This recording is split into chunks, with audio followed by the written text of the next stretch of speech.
Hi, I'm Engineer Jobert de la Cruz. I'm handling structural engineering at Jersey. Jersey do evaluation every after board exams. Merong mga honest opinion yung mga student about each of instructor.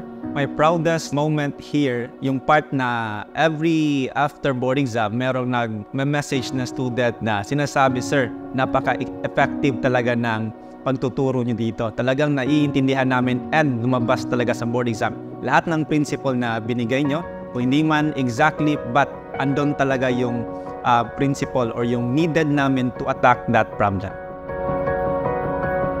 As much as possible is dapat simple yung pagkakaturo. Sinisiguro ko sa presentation na talagang mandadala sila sa aking mga PowerPoint mains, mga animation para lang mag-catch yung attention nila. Talagang mahirap siyang i-understand if hindi mo ma-imagine yung ating ina-analyze.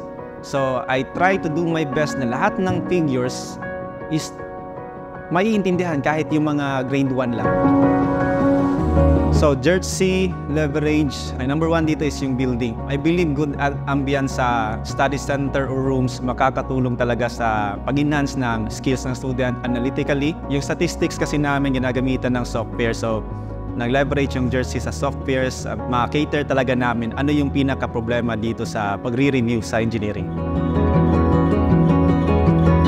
I contribute a positive culture by showing a positive character. Dapat alam nila na yung pinagdadaanan nila is nadaanan na rin ng iba pero nag-succeed naman sila basta meron ng talagang dedication sa pag-aaral.